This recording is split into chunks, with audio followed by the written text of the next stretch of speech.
Hi friends, I'm back to read Humphrey's School Fair Surprise. Last time we read chapter 2, today is chapter 3. If you remember in chapter 2, classroom 26, where they were making signs for the fair, and at the end, Humphrey was making his own sign. So let's see how it goes for him.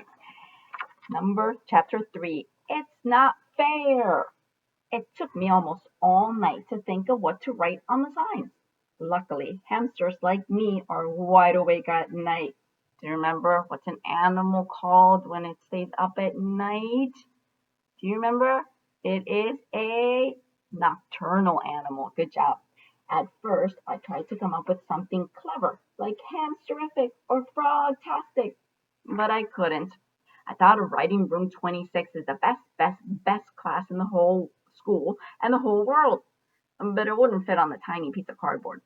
As it started to get light outside, I decided to keep it simple. I wrote, I love room 26. And on Aug's sign, I wrote, I love room 26 too. I thought they were perfect. And there are his signs.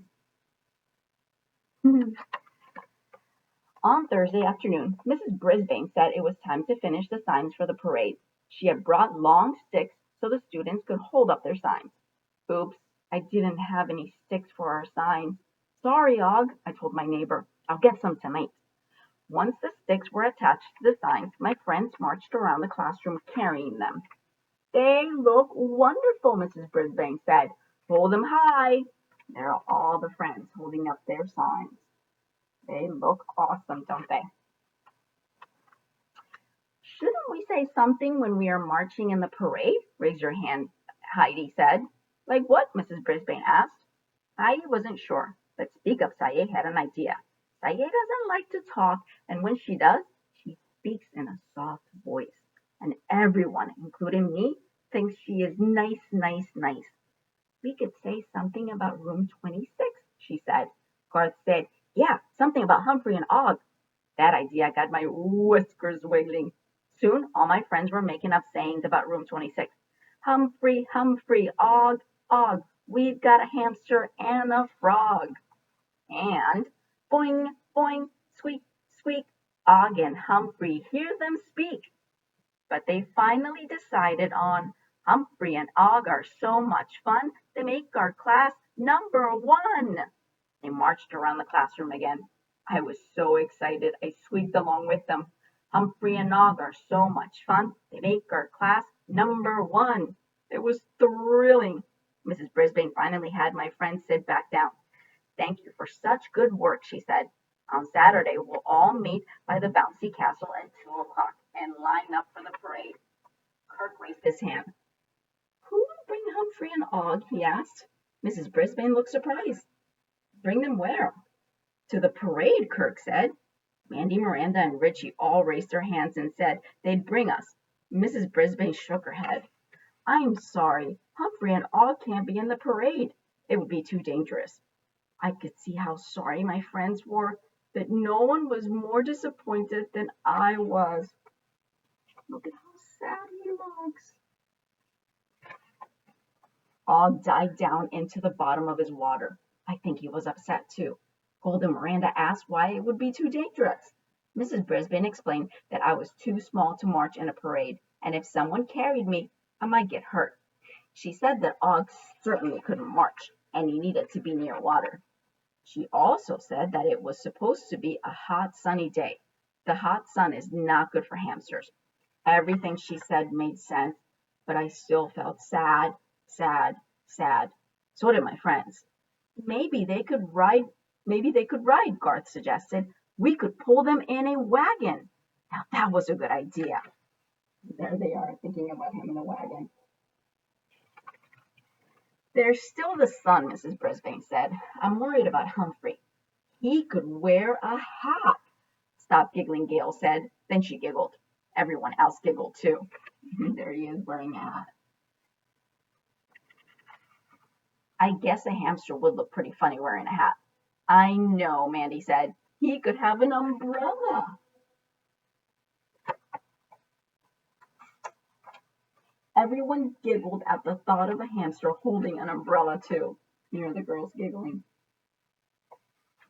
I'm sorry, Mrs. Brisbane said. I don't think Humphrey and Og can be in the parade, but everyone will know about them because of the signs. She moved on to talking about cleaning up the classroom. I moved on to thinking about the school fair. The school fair I would never see. It isn't fair, Og, I said after school had ended for the day. It isn't fair that we can't go to the fair. Boing, Og said. He didn't sound very cheery. I hopped onto my wheel and took a good long spin. Spinning usually helps me feel better. It didn't help much that afternoon, though. That night, when Aldo came in the room to clean, he said, "Sorry, guys. Richie called me up and said you can't go to the school fair." "It's true," I squeaked. Aldo leaned in on his broom and shook his head. "That doesn't seem right." He started sweeping, but he kept on talking. "That's not fair. You two are a big part of this class. There must be a way. I'll think of something." I was glad that Aldo wanted to help, but Mrs. Brisbane is our teacher, and if she says no to something, she means no. Before he left, Aldo gave me a treat, a tiny little carrot stick. Normally I'd be happy to eat such a yummy treat, but this time I had a better idea. I pulled my tiny sign out from underneath my bedding. I carefully nibbled the top of the carrot to make a space just wide enough for the cardboard. The sign fit right in. I lifted it up and it worked. I marched across my cage and squeaked the class chant. "Humphrey and Og are so much fun. They make our class number one." That didn't sound right coming from me. Then I thought of another one. "Hey, hey, the great school fair. I'm so sorry. I won't be there."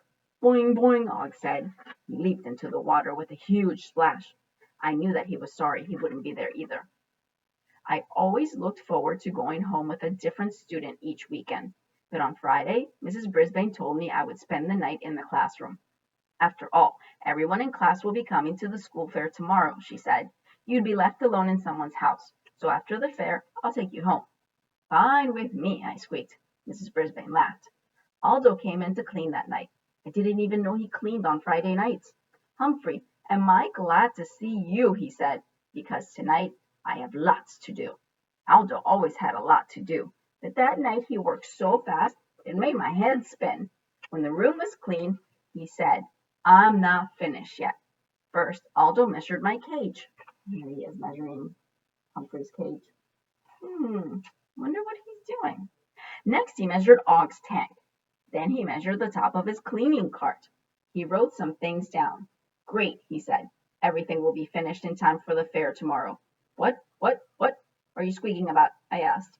Aldo didn't answer. He pushed his cleaning cart out of the door. "What was that all about, Og?" I asked. Og didn't answer. I guess he didn't know either.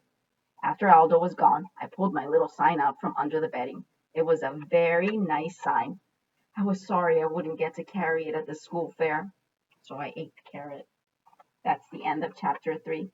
Next time we will read chapter 4, the big surprise. So start thinking about what Aldo is doing. Do you think he's trying to come up with an idea to have Humphrey and Og join the fair? And how is he going to manage that?